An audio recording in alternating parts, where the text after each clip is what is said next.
కిందకు దిగను అని పోలీసులతో బేరసారాలు చేస్తూ ఉన్నారు. ఎంత అన్యాయం అండి ఇది. అదే జగన్మోహన్ రెడ్డి గారు ప్రభుత్వం ఉండి ఉంటే ఈ పార్టీకి ఆకాశాలు బద్దలైపోయేటట్టు ఈ Telugu Desam party, Telugu Desam media, yellow media డిబేట్ల మీద డిబేట్లు పెట్టిద్దరు.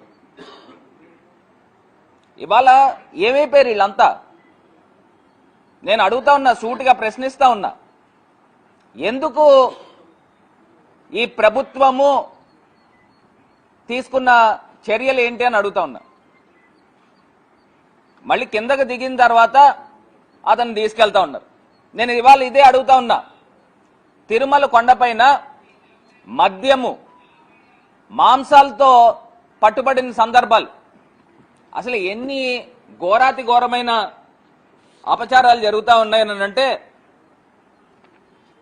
అసలు ఇప్పుడు చెకింగ్ల్లో మద్యం బాటిల్ దొరుకుతూ ఉన్నాయి, మాంసాలు దొరుకుతాయి.